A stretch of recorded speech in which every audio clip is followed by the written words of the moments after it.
नमस्कार, मैं doctor Vashishtha young Ayurveda doctors को इंट्रोड्यूस करवाना चाहता हूँ। आयुर्वेद के एक वरिष्ठतम प्रोफेसर और श्रेष्ठतम चिकित्सक गुजरात राज्य के सूरत शहर में श्री O.H. नाजर आयुर्वेद कॉलेज में काय चिकित्सा के प्रोफेसर व head of the department Vaidya professor Manoj के उपाध्याय जी से, जिन्होंने सन 1989 में आयुर्वेद काय चिकित्सा विभाग में MD किया था, institute of post graduate teaching and research, Gujarat Ayurveda university जाना। प्रोफेसर उपाध्याय जी, सबसे पहले मैं आपको बधाई देता हूँ and I am proud of you. आप जिस ऊंचाई पे अपने जीवन काल में पहुंचे हैं, और ऐसा मुझे कहा जा रहा है कि अभी आप रिटायरमेंट की तरफ भी आ रहे हैं, मेरी ये दिली इच्छा है कि आयुर्वेद का हर एक स्नातक, हर एक डॉक्टर इस ऊंचाई को छुए। आपने 1990 में Shri O.H. Nazar Ayurveda college join किया और लगभग 30 बरस से आप इस संस्था में अपना सेवा दे रहे हैं।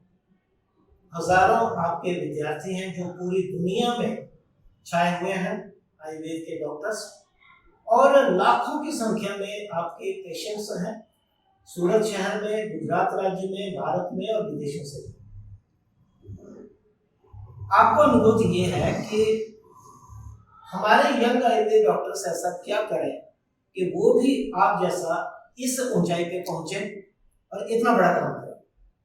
जी, डॉक्टर वशिष्ठ सर मेरे 86 से लेकर 89 तक मेरे टीचर रहे, गुरुजी रहे।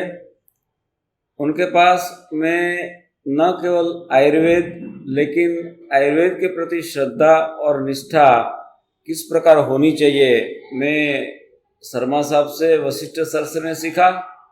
और इधर आने के बाद संस्था के प्रति, आयुर्वेद के प्रति, मेरे छात्रों के प्रति और समाज के प्रति जो भी निष्ठा मुझे रखनी चाहिए, वो निष्ठा से लगातार 30 साल तक मैंने काम किया। ऊंचाई तो गुरुजी आप लोगों की है कि हम जैसे अनुस्नातकों में आयुर्वेद के प्रति श्रद्धा और विश्वास खड़ा करने के लिए आपने एक अच्छे से अच्छी फार्मेसी भी शुरू की, और वो फार्मेसी के जरिए अच्छे से अच्छी मेडिसिन समाज को मिले, इसलिए आपने अहरनिश प्रयत्न किए। आज भी आप कर रहे हैं और हमको इतनी बड़ी खुशी है कि वो फार्मेसी डॉक्टर वशिष्ठ फार्मेसी के हम प्रिस्क्राइबर है। अच्छे डॉक्टर के नाते और अच्छे रिजल्ट के नाते वो मेडिसिन आज हम प्रिस्क्राइब कर रहे हैं। ऊंचाई आयुर्वेद की है, ऊंचाई समाज की है।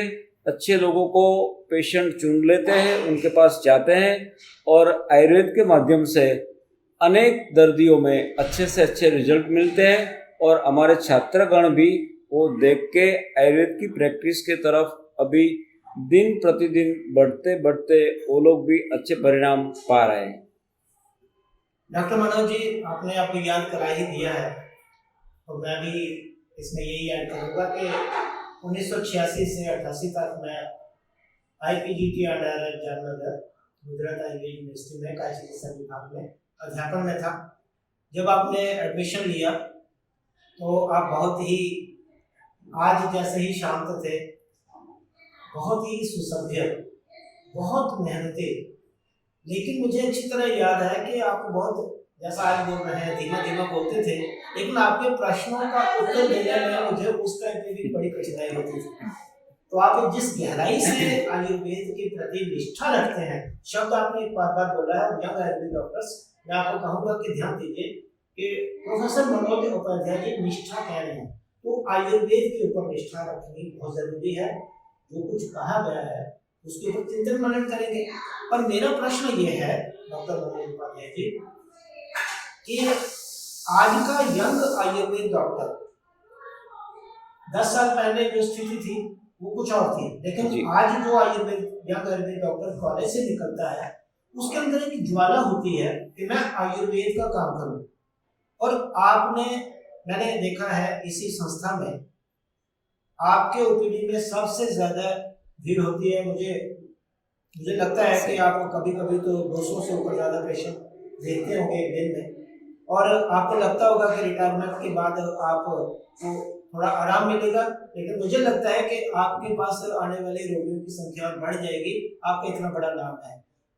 मुझे एक बार फिर आपको प्रश्न करना है, कुछ बताइए, कुछ मेन चीजें बताइए, कुछ पॉइंट्स जिससे मेरा यंग आयुर्वेद डॉक्टर उनको फॉलो करे और वो बहुत अच्छा चिकित्सक बन सके। निष्ठा उनमें से एक है आयुर्वेद पे, प्लीज। देखिए शर्मा साहब, आयुर्वेद की प्रति निष्ठा है, नॉलेज है, लेकिन आखिर में प्रैक्टिस तो करना है अच्छी मेडिसिन के साथ। आज मैं देख रहा हूँ ये दौड़ भाग के युग में, फास्ट कंपटीशन के युग में किसी के पास टाइम नहीं है। शास्त्रोक्त आयुर्वेदिक मेडिसिन अच्छी है, रिजल्ट ओरिएंटेड है, फिर भी उसमें रिसर्च की आवश्यकता है, अच्छे फॉर्मुलेशन की आवश्यकता है।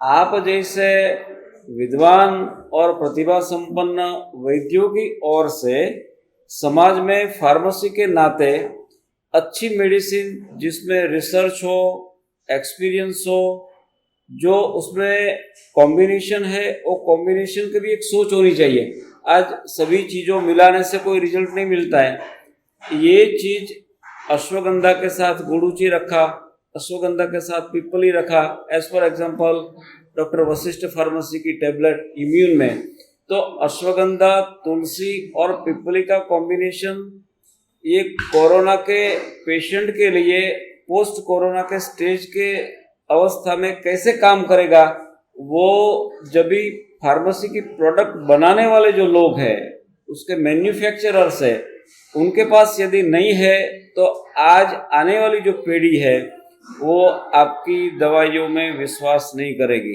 ये मेरा स्पष्ट मानना है।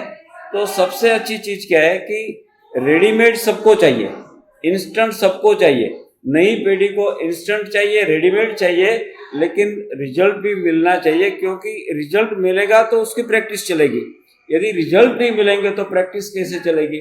और सबसे अच्छी चीज़ ये भी होनी चाहिए कि पैलेटेबिलिटी, पेशेंट को लेने में एक ऐसा तरीका है कि भाई इजीली वो टैबलेट को निगल सके। तो टैबलेट फॉर्मुलेशन भी आपने बहुत अच्छा किया, उसका टैबलेटिंग अच्छा है, उसका जो पैकेजिंग किया वो भी बढ़िया है।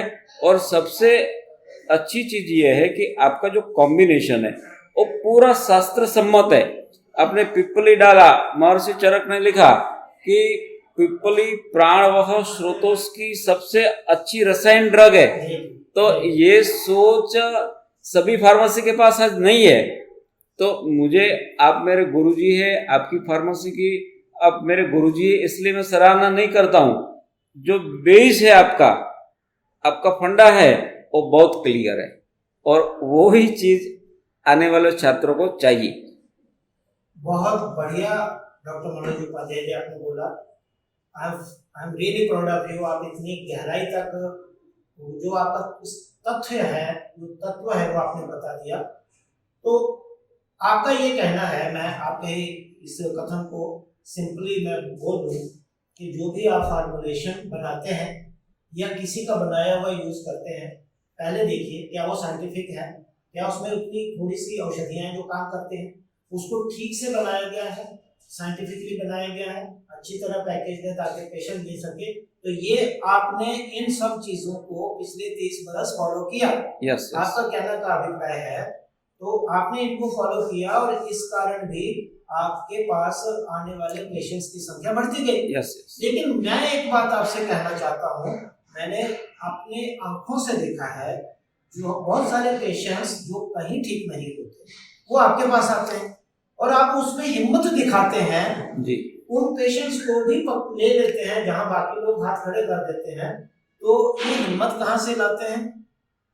इन दिनों में मैं 10 साल पहले की बात नहीं कर रहा हूँ, मैं इन दिनों में, आप चैलेंजिंग केस की बात कर रहे हैं तो मैं दिखा रहा हूँ कि एंट्री टैबलेट जो अल्सरेटिव कोलाइटिस में, इरिटेबल बाउल सिंड्रोम में, क्रॉनिक डायरिया एंड डिसेंट्री में मैंने लिखने की शुरुआत की। अलग अलग प्रोडक्ट्स मेरे आँख के सामने थी, शास्त्रोक्त प्रोडक्ट भी सामने हैं। कई कंपनियां अपनी ओर से कोई कैप्सूल, टैबलेट या सिरप या औले बनाती है। एंट्री देने के बाद मैंने इतना यश प्राप्त किया। सूरत शहर में एक बड़ा इंस्टीट्यूट है जिसका नाम ही है सूरत इंटेस्टिनल डिसीज उसका सेंटर है, जिसको सिट्स बोला जाता है। तो उसमें तो बड़े बड़े दिग्गज मॉडर्न साइंस के सुपर स्पेशलिस्ट बैठे हैं। तो उसमें से एक सुपर स्पेशलिस्ट, जिसका मैं नाम भी बोल सकता हूँ, तो डॉक्टर मेहता जी ने एक पेशेंट को मेरे पास भेज दिया, रेफर किया, और मैंने वो पेशेंट को एंट्रीड शुरू की थी। तो एंट्रीड से अल्सरेटिव कोलाइटिस में मुझे इतना अच्छा रिजल्ट मिला कि वो पेशेंट बाहर से आया था, न्यूजीलैंड से आया था। तो मुझे खुशी इस बात की है कि एंट्रीड लिखने से उसका अल्सरेशन कम हुआ, फ्रीक्वेंसी ऑफ ब्लीडिंग वो भी कम हो गई, और आज वो न्यूजीलैंड में स्वस्थ है।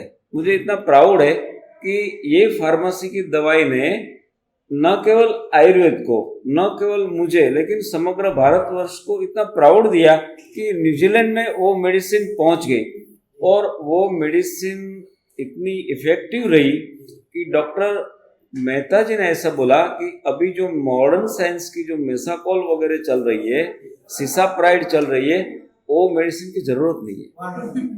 तो मैं ऐसा मानता हूँ कि इस प्रकार का रिजल्ट और सुपर रिजल्ट यदि पेशेंट में मिल जाए तो लोग सामने से आकर, हमारे ग्रेजुएट सामने से आकर कहेंगे कि हमको ये फार्मेसी की प्रोडक्ट हमको चाहिए।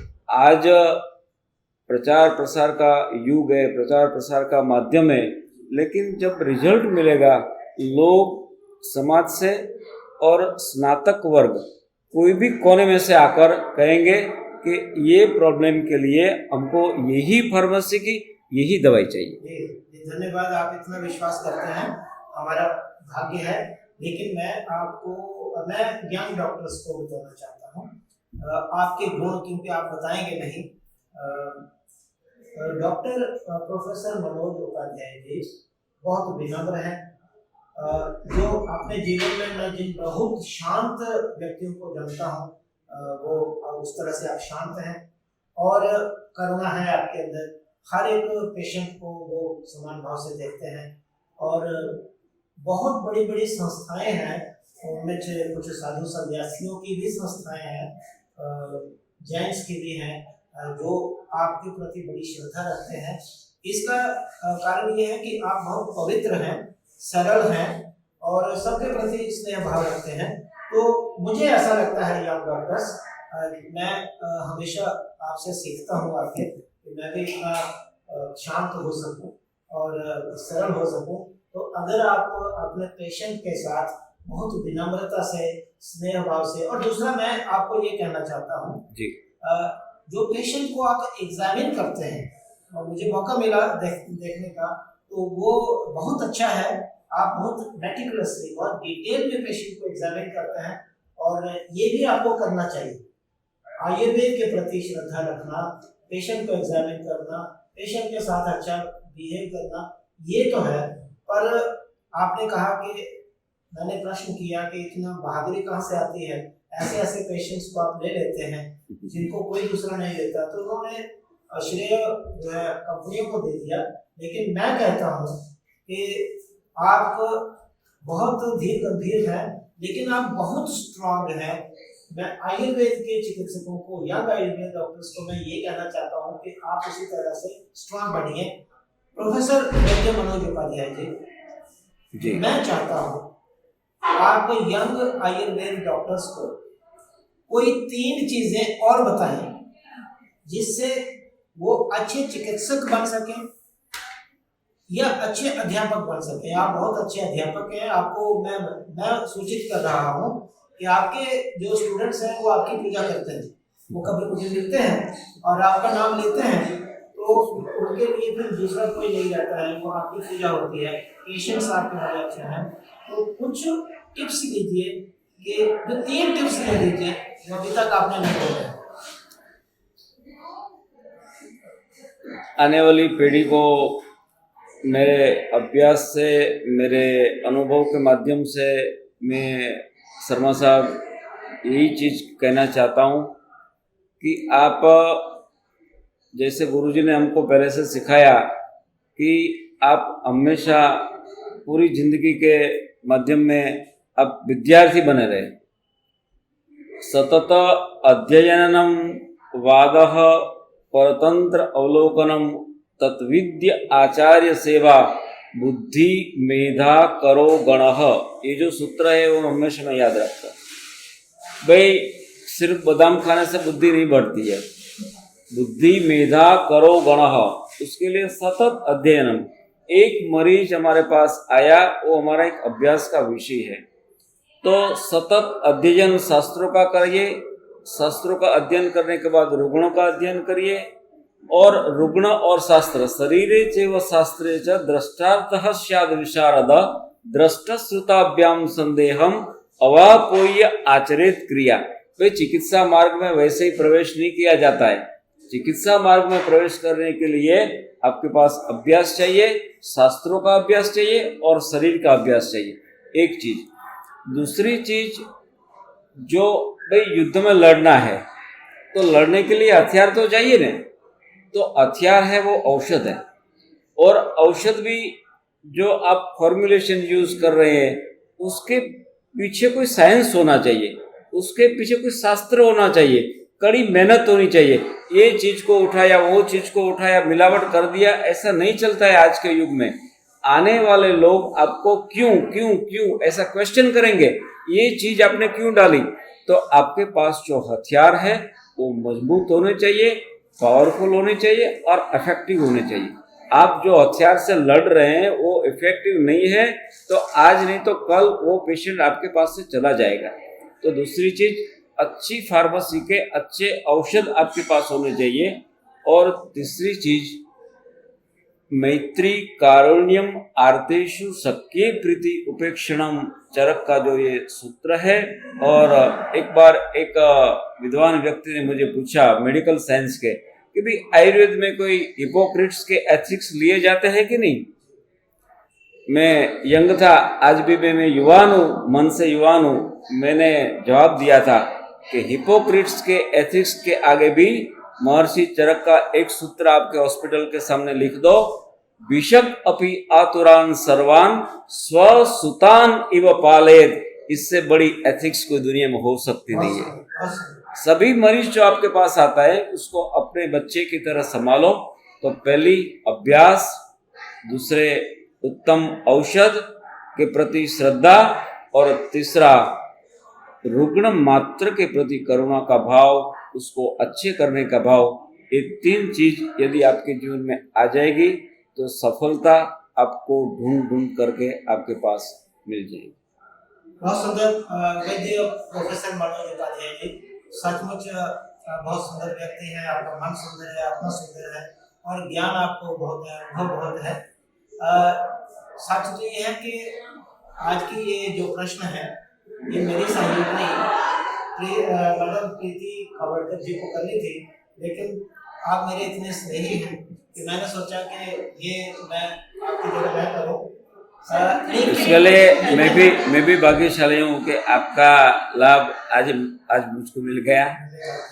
सर फिर भी मैं एक प्रश्न पूछना चाहती हूँ। अभी देखते हैं कि मतलब हम यंगस्टर्स की भी इम्यूनिटी बहुत कम हो जाती है। हालांकि ऐसी हालत है फिलहाल के लिए कि मतलब आप लोग जैसे खुद को मेंटेन कर लेते हैं, जो पुराने लोग हैं मतलब बहुत अच्छी तरीके से खुद को डेवलप इतना अच्छे से कर लिया कि उनकी रात तक के सोने तक की इम्यूनिटी जो है वो अच्छी हो जाती है, लेकिन हम लोगों की इम्यूनिटी बीच में ही डल हो जाती है। तो उसको इम्प्रूव करने के लिए आप यंगस्टर को क्या मैसेज दे सकते हैं सर? यंगस्टर को आहार, विहार और औषध ये 3 चीज़ों को ख्याल रखना है। आपकी आहार विहार की, रहन सहन की जो ढंग है वो ये 21वीं सदी में हम जो थोड़े सीनियर लोग हैं उसके दिमाग में नहीं बैठती है।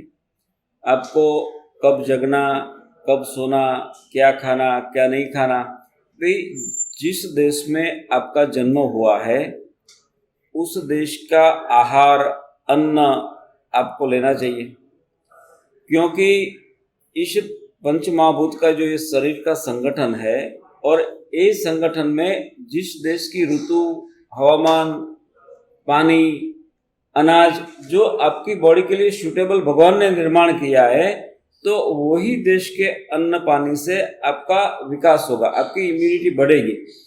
तो आपको ब्रह्मचर्यम आयुष्याणाम या ब्रह्मे मुहूर्ते तो उत्तिष्ठेत, ये मैं शास्त्रोक्त से बात नहीं कर रहा हूँ, लेकिन आपको सोने का टाइम, आपको खाने का टाइम, आपको उठने का टाइम निश्चित होना चाहिए। इम्यूनिटी के लिए न केवल विहार जरूरी है, आहार में भी आपको षड्रसाभ्यासो बलकराणाम, क्षीर घृताभ्यासो बलकराणाम।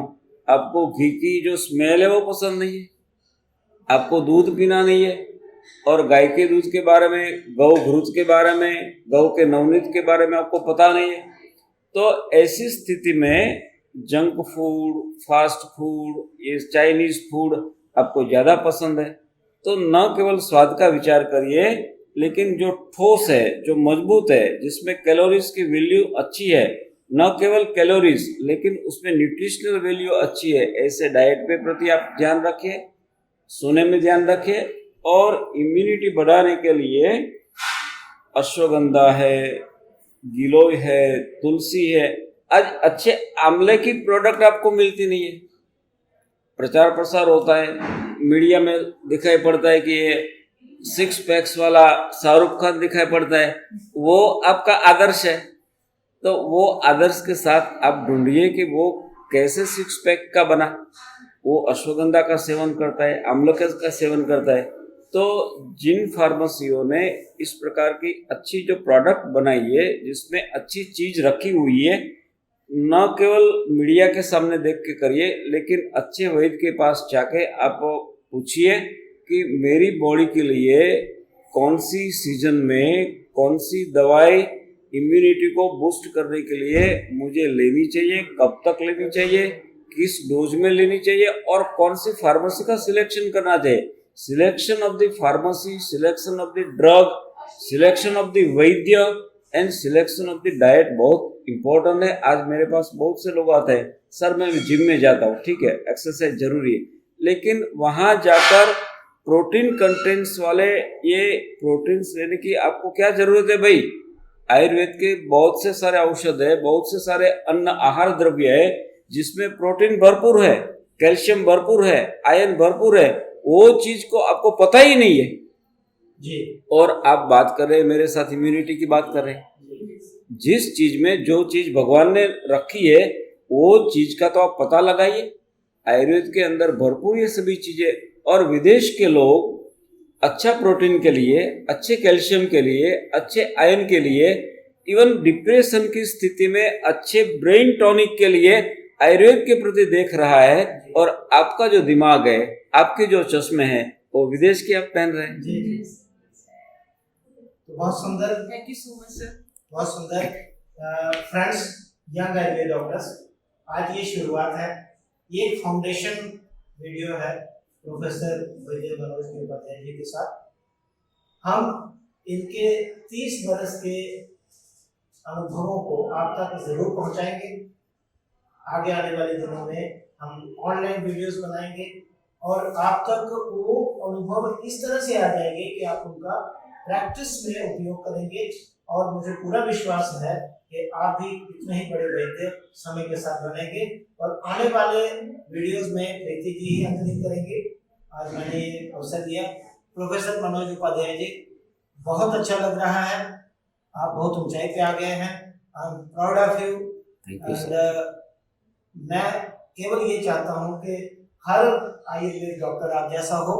ईश्वर आपको लंबी उम्र दे, आपके परिवार को अच्छा रखे और आने वाले बहुत सारे दशकों तक आपको मानवता की सेवा करते रहे। इसी प्रकार से हम अपनी कंपनी डॉक्टर वशिष्ठ आयुर्वेदिक की तरफ से और मेरी सहयोगी डॉक्टर ब्रिजबाला जी की तरफ से आपको ढेर सारी शुभकामनाएं देते हैं। अंत में मैं ऐसा कहूँगा, एक सूत्र वाङ्मय में लिखा हुआ है, यथा राजा तथा प्रजा, यथा गुरु तथा शिष्य। जो अच्छे गुरु मिल जाएंगे हमको तो अच्छे शिष्य उसमें से निष्पन्न होंगे। मुझे प्राउड है, पूरा गौरव है कि मैं डॉक्टर सुनील वशिष्ठ जी का शिष्य हूँ। जो भी ऊंचाई है इन जैसे महानुभाव और गुरु के हिसाब से हमें प्राप्त हुई है, और आयुर्वेद के लिए, समाज के लिए हम जो भी कुछ कर रहे हैं, आज तो उनका पूरा सहयोग हमको मिल रहा है, कंपनी का सहयोग मिल रहा है। ब्रिस्बेन भी हमारी बहुत उत्साही, पूरा इंटरेस्ट लेकर कंपनी के लिए और हम सभी डॉक्टर्स के लिए काम कर रही है। मैं ब्रिस्बेन को भी बड़ा नमस्कार के साथ, आदर के साथ इस प्रसंग में याद करता हूँ, और आप सभी ये माध्यम से हमको सुनेंगे। जो भी प्रेरणा आपको मिलेगी, हम सभी की ओर से आपको एक नए भविष्य के लिए, उज्जवल भविष्य के लिए मैं व्यक्तिगत रूप से आप सभी को शुभकामनाएं व्यक्त करता हूं। और मेरी वाणी को इस संस्था में आने के लिए वशिष्ठ सर, आपकी सभी टीम का भी मैं आदर करता हूं और धन्यवाद करता हूं कि 60 साल पुरानी एक प्राणवान संस्था श्री ओही नाजर आयुर्वेद कॉलेज एवं संलग्न स्वामी आत्मानंद सरस्वती आयुर्वेद अस्पताल में आप पधारे, आपकी टीम को लेकर, और ये आयुर्वेद की जो नई पीढ़ी है उसके सामने न केवल मेरा लेकिन मेरी संस्था का भी आपने गौरव बढ़ाया है। इसके लिए संस्था की ओर से भी आपको बहुत बहुत शुक्रिया अदा करता हूँ और नमस्कार करता हूँ। बहुत बहुत धन्यवाद प्रोफेसर मनोज उपाध्याय जी और यंग आयुर्वेद डॉक्टर्स, आप लोगों का बहुत बहुत धन्यवाद। हमारे वीडियोस देखते रहिए और भी अगर आपको कुछ सुझाव हो देते रहिए, हम कुछ और वीडियोस आपके सामने लाएंगे। धन्यवाद, नमस्कार। वीडियो देखने के लिए धन्यवाद। आपको हमारा वीडियो कैसा लगा अपने विचार कमेंट सेक्शन में ज़रूर बताएं, और वह भविष्य में ऐसे वीडियो देखने के लिए हमारा channel like, share and subscribe करें। धन्यवाद।